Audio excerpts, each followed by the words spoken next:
Hey guys, and welcome back to less dramatic Magic the Gathering lore. Today we have a fun video that basically has nothing to do with the card it's inspired by from a set I'm not personally interested in. I know a lot of you may like the kookiness to come, but I gotta say, Unstable just ain't my jam. If I wanted a random card game, I'd just play Hearthstone. It's a lot less expensive. But regardless, this unset is at the core of our story today because of one card. Urza Academy Headmaster, the legendary Urza Planeswalker card no one wanted to see in a freaking unset.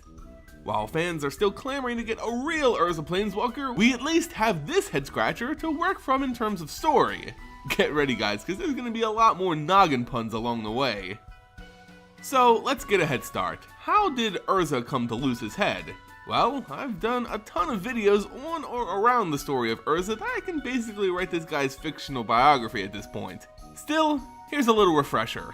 Basically, Urza is a master tinkerer and artificer, and he and his brother Mishra acquired these skills from their teacher, Takazia.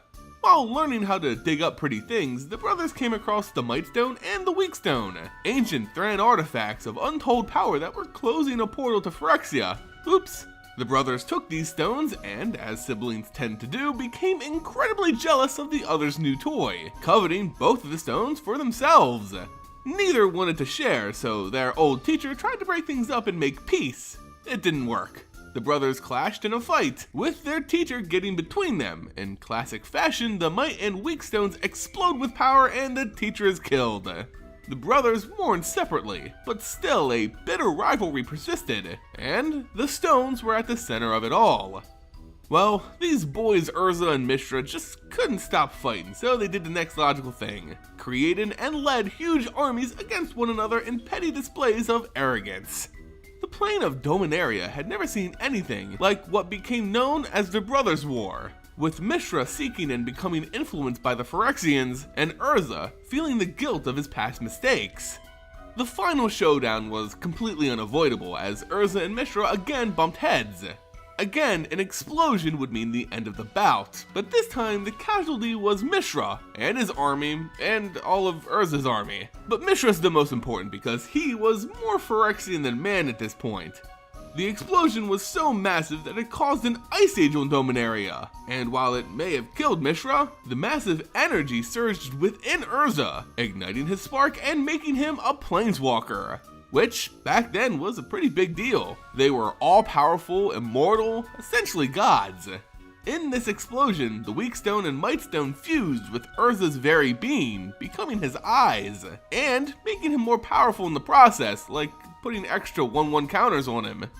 Now with a dead brother in the story arc, he turned his attention to the Phyrexians, who he blamed for his brother's demise. In that, he started a journey to craft a powerful weapon strong enough to kill the leader of the Phyrexians, the godly smoke cloud known as Yawgmoth. These were collectively known as the Legacy, and they powered the Legacy weapon, the most important of which were Karn, the Silver Golem, and the Might/Weakstones. And this is where we start to see the head of Urza come into play. Urza finally loses his head as he and his master-at-arms/genetic biology experiment, Gerard Capuchin, are captured by the Phyrexians and forced to duel to the death.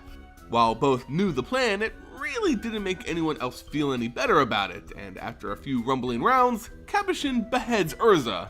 He becomes Yawgmoth's new champion, betrays the Phyrexians, and makes way with the removed head of his former ally in hand. And this really speaks to the power of Urza. Even with his head cut off, he was still alive. Now, he wasn't as strong as before, mind you. He had a lot of trouble, doing anything, but for a bodiless man, I'd say that's pretty good. We realized that the stones in his eyes were actually the true source of his powers, and his life. Only destroying those could he truly die. And die he does. Oops, spoiler. Yeah, Yawgmoth attacks Dominaria and it's time to fire off the Legacy weapon. Lo and behold, Urza's head is basically chucked into a grinder. Capuchin's soul is sucked out and the rest of the artifacts are combined to fire off an immense ray of white mana that forces Yawgmoth off Dominaria forever. As you'd imagine, Urza was killed, but those beautiful eyes didn't go to waste. They ended up fusing with Karn, the Silver Golem, giving the construct vast knowledge and a Planeswalker spark, making it the first metal or artificial Planeswalker in the multiverse. So what's the story behind Urza's head? Well, it's more of a story about his eyes than anything else. Sure, even as just a head, Urza was more powerful than most standing armies or skilled warriors, but it was just the might and weak stones that were the true source of his power. So when you go to AskUrza.com to ask Urza for his blessing, make sure you think not his head, but his eyes.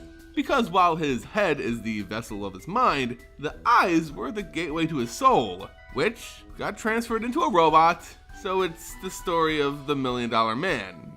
Yeah, this card's perfect for an onset.